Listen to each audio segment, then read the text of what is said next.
Hey there, let me ask you this one quick question. Are you looking for a professional website that you can create yourself, but you don't know what things you need? How do you go about getting your domain name, and what hosting plan is the perfect one for you? Or if you're like, what the hell is a hosting plan? I don't know.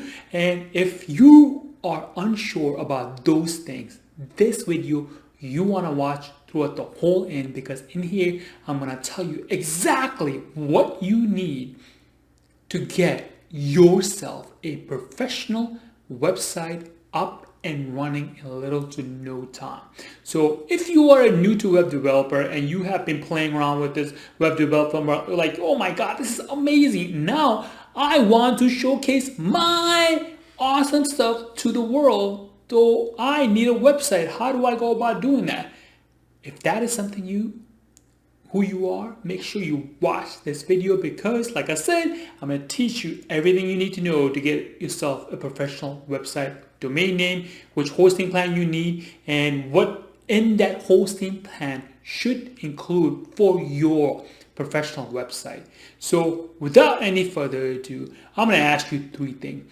If you're new to this channel, make sure you click that subscribe button so that way you get new and amazing valuable information video for you, so that way you can take your web development project up to the next level in little no time. Number two, if you really enjoyed this video, make sure you give it a thumbs up. And also number three would be, if you have any questions, make sure you leave it in the comment below, because you never know, I might take your question and create a new video out of it to help you out personally. So without any further ado, let's get right to the video. Hey, welcome to this training video series, and here I'm going to be walking you through all the steps that you will need to get your first website up and running in no time. And here in this particular video, I'm going to share with you what are the steps that you're going to need to do in order for you to create your first website that is going to be amazing, that you have planned on it for months and months and you cannot wait to get started. So what I'm going to do is, in this video, I'm going to share with you all the tips and tools that I have picked up throughout the years, creating a lot of different websites, creating a lot of different projects, working on them and all that stuff. So hopefully in here you can pick up a few more tips that will help you speed up the process of getting your website faster. So let's get started. So I'm going to be using a little, what I call the brainstorming tool. And in here, let's say this is your very first website. So if you don't know anything about it, like you have an idea that you want to create a website because you have a cooking business, or you have a photography business, or you have fitness business, it doesn't matter what kind of business you have, you want your business to be online so other people can find you. You can sell them stuff, or you can provide them with additional information, whatever the case that it may be, or whatever your end goal result is. That is, I'll leave it up to you. But at the end of the day, long story short, you want to have a website. So these are the things that you will need before you get your website. Let's say, for example, you have a website in mind that you want to have. For example, I don't know, let's call it a mywebsite.com is the name you want to have.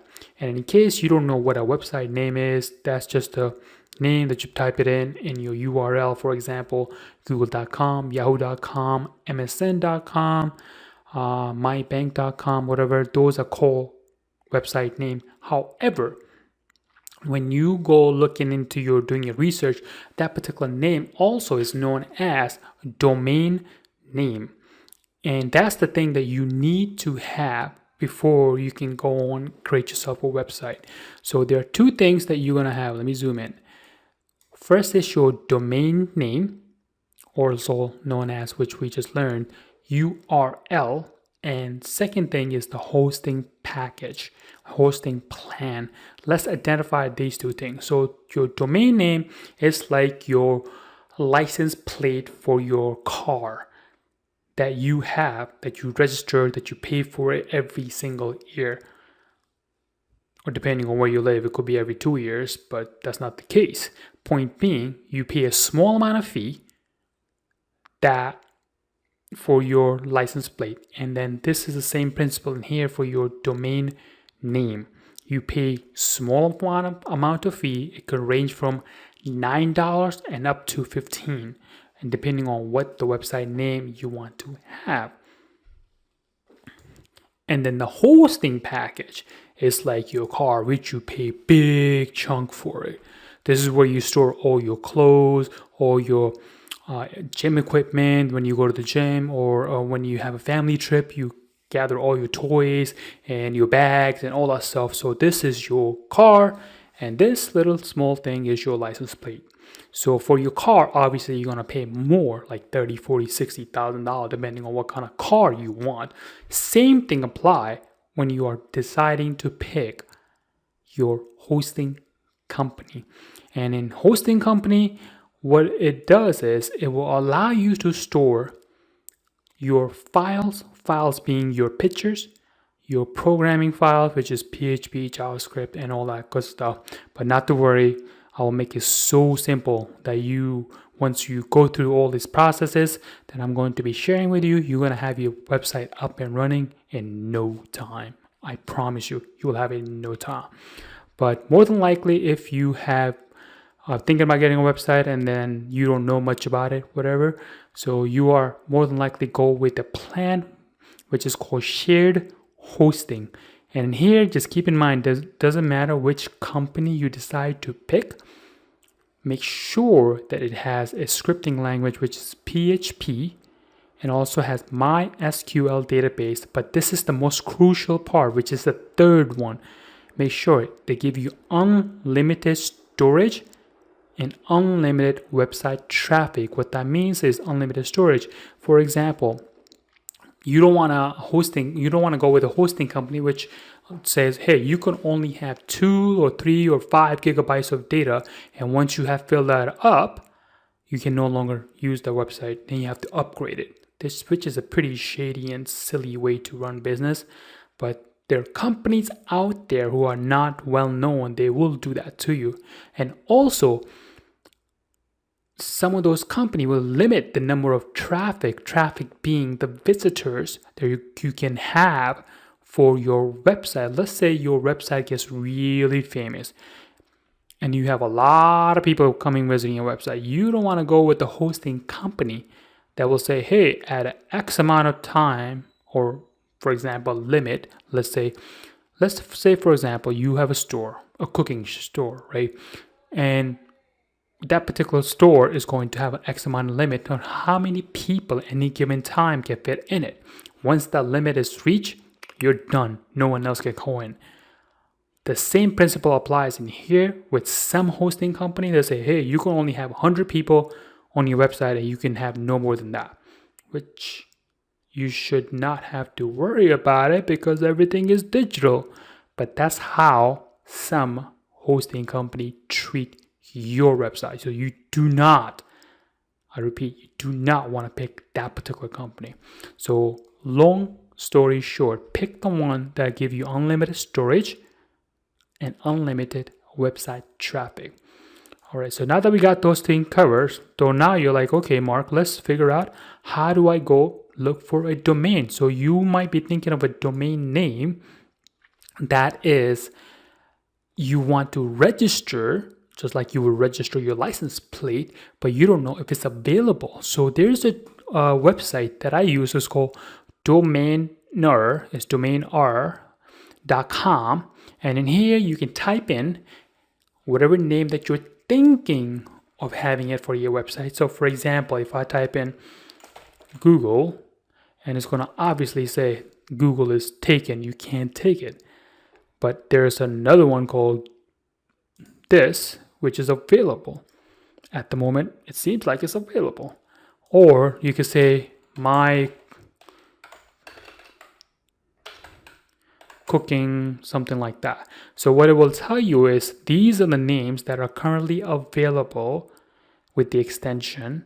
And then ones that are not available is just going to say this is not available. So this is really cool and easy to find out whatever domain name that you're thinking of getting, if it's available for you to use, or it's not available for you to use. So for example, let's try another one. Call it myspacedish.com, something like that. Let's put a space in here. So it says, hey, mydish.com is not available. However, my dish community is, or my dish company is. So if I click on here, then it's going to give you a few different options that you can pick from. Like for example, you can register this particular domain with Google. I will tell you this: GoDaddy is the worst. I mean, they are the kind of people that will want you to upgrade all the time. I was with them for a very short period of time, and I was not even doing anything crazy in terms of having a lot of traffic like I do now for my other websites. And they were constantly saying, you need to upgrade, you need to upgrade, and you need to upgrade.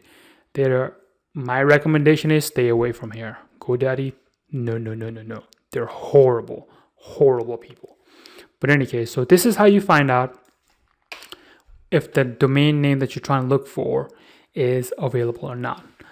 Let's move on to the hosting plan now. There's one company that I currently use, which is called one is called numeric 1, and then and spelled out AND, then numeric1.com.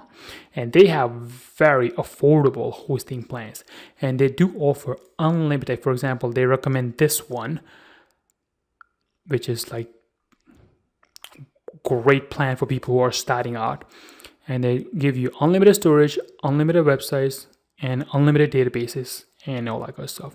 So if you want to use this particular company, I highly recommend it, because I have all my websites on this particular company and I use them. I highly recommend them. Their customer service is amazing, and cannot say any more positive thing about them. So having said all that, so this will cover this particular part. So first thing you want to do is find out what the domain name you want to use by the URL that I showed you. Then decide which hosting company you want to use for your website.